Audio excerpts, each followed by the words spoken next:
تین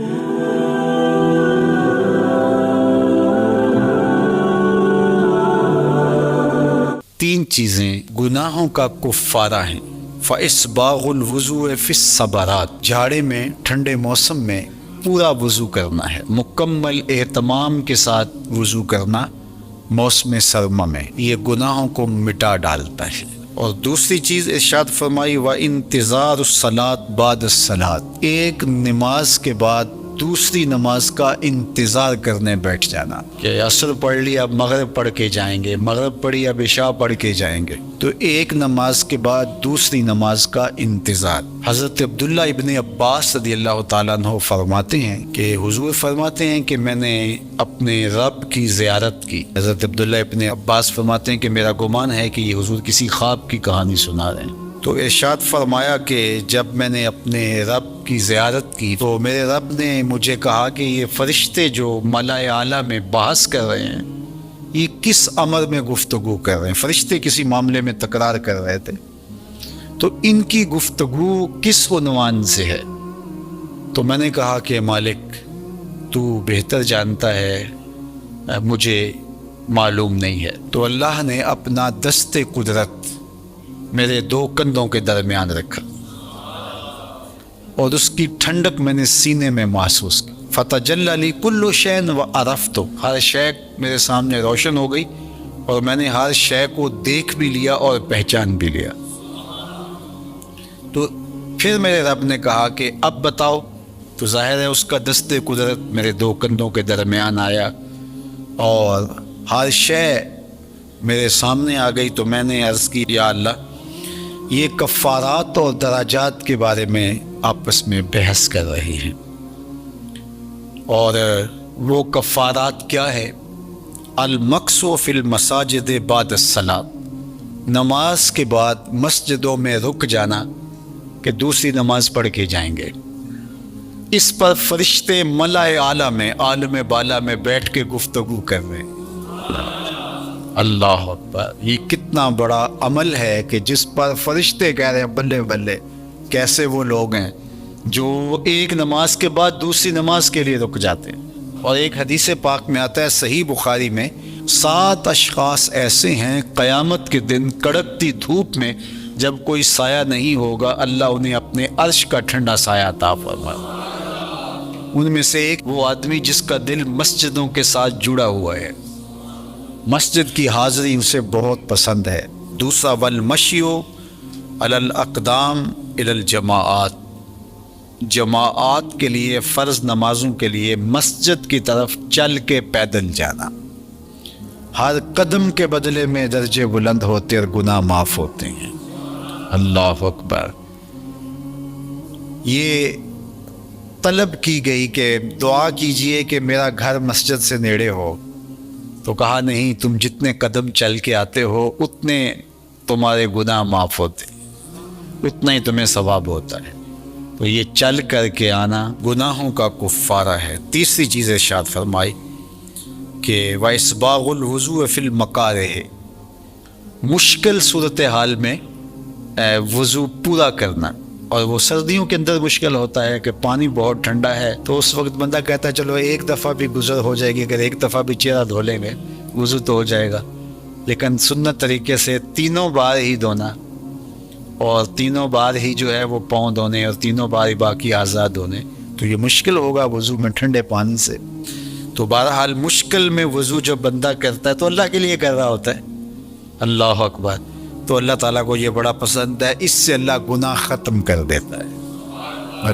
تو یہ 3 چیزیں کفارات میں سے ہیں، یہ گناہوں کو مٹانے والی چیزیں، 3 چیزیں منجیات ہیں، نجات دینے والی ہیں۔ تو اس لیے اللہ کے محبوب نے فرمایا 3 چیزیں نجات دینے والی، ان میں سے پہلی چیز کا ذکر کیا، غصے کی حالت کے اندر اور رضا کی حالت کے اندر عدل کے تقاضوں کو پورا کرنا۔ اللہ اکبر، والقصد فی الفقر والغنا، دوسری چیز فقر میں اور غنا میں، خوشحالی میں، آسودگی میں اور غربت میں، دونوں حالتوں کے اندر میانہ روی سے چلنا۔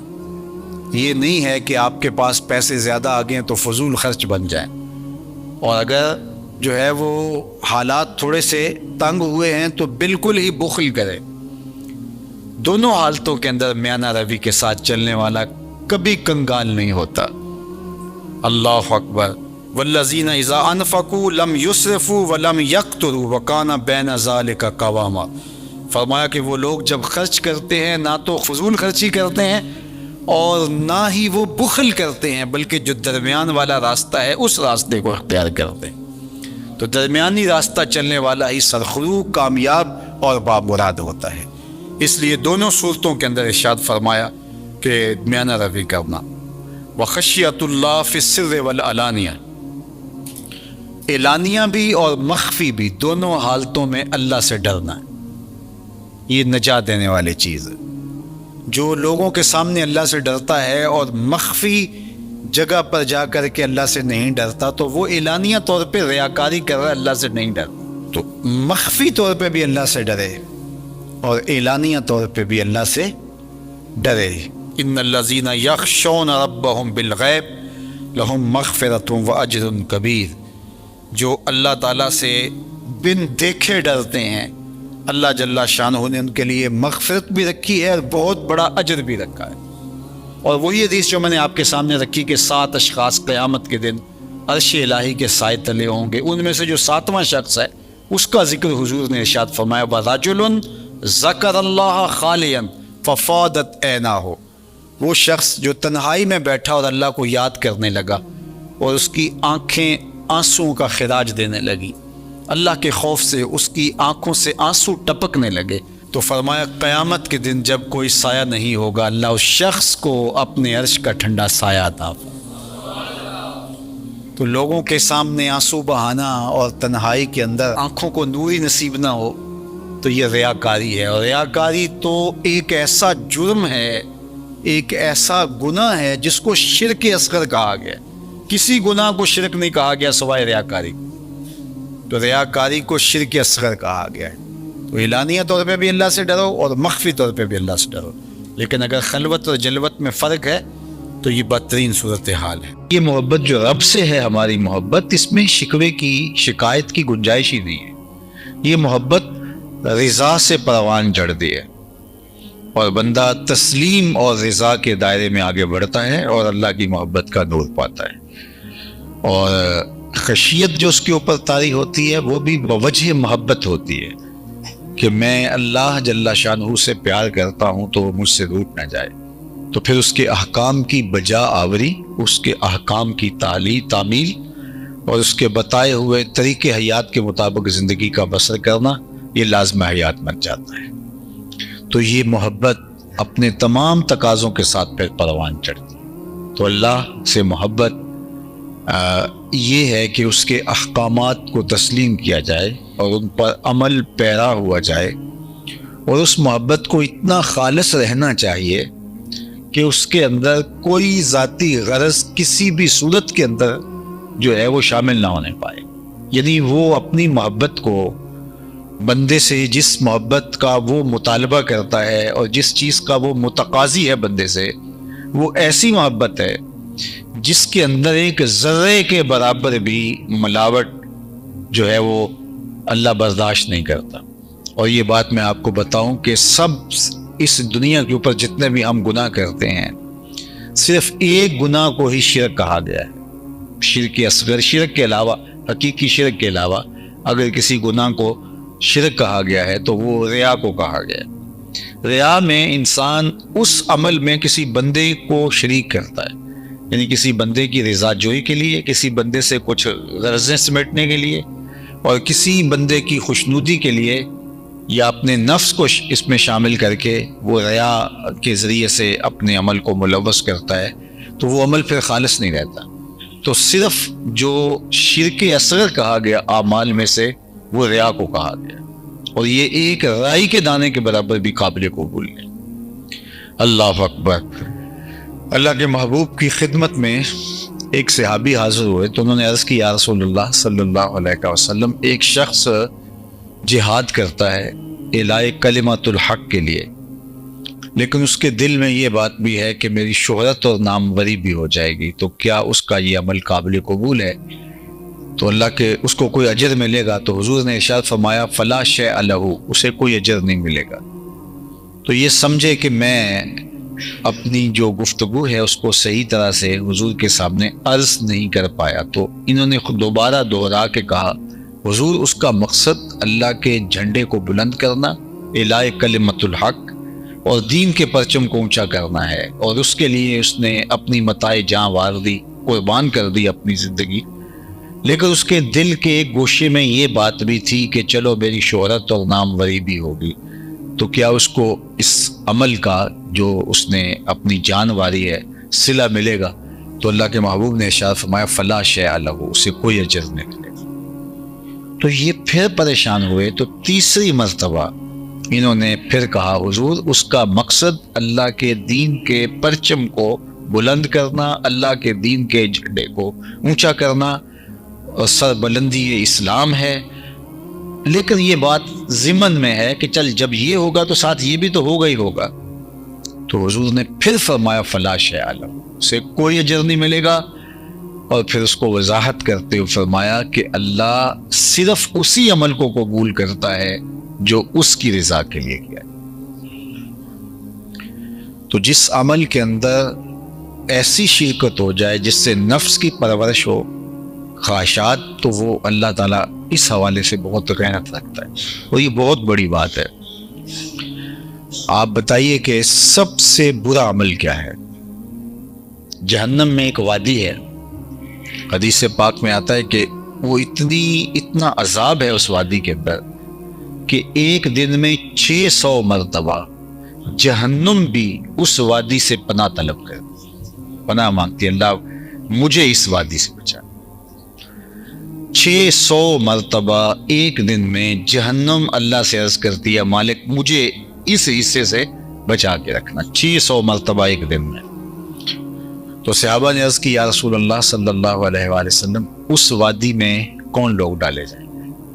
تو اللہ کے محبوب علیہ السلام نے فرمایا القراء المراؤون، وہ قراء جو ریاکاری کرتے ہیں وہ اس وادی کے اندر ڈالے جائیں گے۔ تو اب اللہ کیا چاہتا ہے ہم سے؟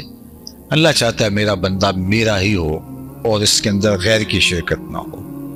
یار ایک عورت نہیں چاہتی کہ میرے سے محبت کرنے والا وہ شوہر ہے یا اس کی ناجائز محبت بھی ہو، وہ یہ گوارا نہیں کرتی کہ اس کے اندر کسی کی معمولی سی شائبہ بھی جو ہے وہ غیر کی شرکت کا ہو۔ ایک مرد نہیں چاہتا، وہ جس سے محبت کرتا ہے تو وہ نہیں چاہتا کہ اس میں شائبہ غیر کا ہو۔ تو جو سب سے زیادہ غیرت والا نہیں اغین سب سے زیادہ غیرت کرنے والا ہے، تو وہ کس طرح گوارا کرے گا کہ نفس شامل ہو، خواہشات شامل ہوں اور کوئی اور شامل ہو؟ قیامت کے دن جو لوگ ریاکاری کرتے رہے تو اللہ تعالیٰ ان کو بلائے گا اور وہ کہیں گے کہ مالک ہمارے عمل کی جزا، تو اللہ فرمائے گا ان سے لو جن کے لیے کرتے رہے، اور یہ وہ انتہائی ذلت ہوگی اس نے جو اٹھانی پڑے گی۔ تو محبت کا تقاضا پھر محبت کا خالص ہونا ہے، اور خالص للہ محبت ہی مقبول ہے، اور جو خالص للہ نہیں ہے وہ مردود ہے۔ تو اس لیے تھوڑی محبت ہو، وہ آہستہ آہستہ پروان چڑھ جائے، لیکن ہو خالص۔ تو یہ ہمارے دین کا، ہمارے رب کا، ہماری شریعت کا ہم سے تقاضا ہے۔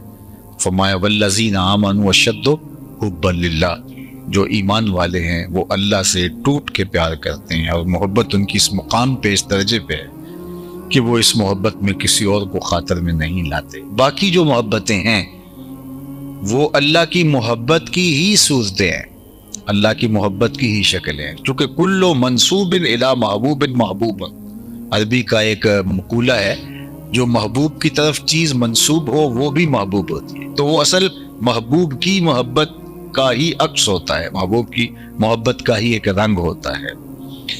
تو وہ پھر وہ شریعت اس کی اجازت دیتی ہے، شریعت کہتی ہے کہ میری محبت کی آپ کو تکمیل یہاں سے ملے گی۔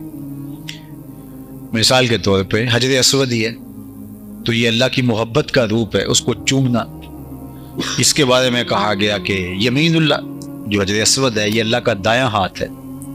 اللہ اکبر! تو جس نے حجر اسود کو چوما گویا اس نے رب سے مصافحہ کیا۔ یمین اللہ، اللہ کا دست راست، اس کا دست کرم ہے۔ اللہ اکبر! تو پھر اب مجھے اور آپ کو سمجھ آتی ہے کہ ہم وہاں جا کے بے چین کیوں ہو جاتے ہیں، وہ کشش کیوں ہوتی ہے۔ بعض کا تن مردہ کے اندر بھی جان آ جاتی ہے اور وہ آگے جو ہے وہ بڑھنے کو بے چین ہو جاتا ہے، اس لیے کہ اس نے دستے کرم بڑھایا ہے کہ آؤ مجھ سے مصافحہ کرو۔ اللہ اکبر۔ تو یہ اس کی محبت کا عکس ہوا، ورنہ اسلام نے تو پتھروں سے دور کیا ہے۔ آپ اسلام کا مزاج پڑھیں، اسلام نے پتھروں سے بندوں کو دور ہٹایا ہے، لیکن اس پتھر کے نیڑے کیا جا رہا ہے، جو پھر اس کی محبت کا جو بھی عکس ہوگا۔ پتھروں سے دور ہٹایا ہے، لیکن کہا کہ جب تم میرے گھر کا طواف کر لو تو 2 رکعت وہاں پڑھو جہاں میرے محبوب کے قدم لگیں، مقام ابراہیم پہ 2 نفل پڑھو۔ پتھروں سے دور ہٹایا، اس پتھر کے نیڑے سجدہ کرنے کی ترغیب، پتھروں سے دور ہٹایا، لیکن کہا صفا مروہ پر جو ہے وہ دوڑ لگاؤ۔ تو یہ وہ پھر جو چیزیں منسوب ہوں گی رب کے ساتھ، تو پھر ان کی محبت اللہ کی محبت ہوگی۔ تو یار اس کے ساتھ ایک پتھر منسوب ہو جائے تو اس کی محبت اللہ کی محبت ہے، اور حضرت خلیل اللہ کے قدم لگ جائیں تو وہ اس کی محبت اللہ کی محبت ہے، حضرت حاجرہ کے قدم لگ جائیں تو اس پتھر کی محبت اللہ کی محبت کا عکس اور جمال ہے، تو پھر رسول اللہ کی محبت اللہ کی محبت کا رنگ کیوں نہیں ہوگی؟ تو پھر اللہ اور اس کے رسول کی محبت ایک ہی محبت ہے۔ تو اللہ اور اس کے رسول سے محبت کرنے کی پھر ترغیب ہمیں شریعت میں جو ہے وہ ملتی ہے۔ تو پھر اللہ اور اس کے رسول سے شدید محبت یہ تقاضا ایمان ہے، اور اللہ ہم سے چاہتا ہے کہ ہم اس سے بھی پیار کریں، اس کے محبوب سے بھی پیار کریں، اور اس کے محبوبوں سے بھی پیار کریں۔ اللہ اکبر۔ اور اللہ تعالیٰ جل شانہ تو ان نسبتوں کی تکریم کا بھی حکم دیتا ہے کہ جو انبیاء کے ساتھ، اس کے برگزیدہ بندوں کے ساتھ جڑی ہیں اور ان سے دور کی نسبت پیدا ہوئی ہے، تو ان کی بھی تعظیم اور ان کی تکریم کا بھی شریعت اسلامیہ میں درس دیا گیا۔ تو اللہ جل شانہ ہمیں اپنی سچی محبت کا جمال عطا کرے۔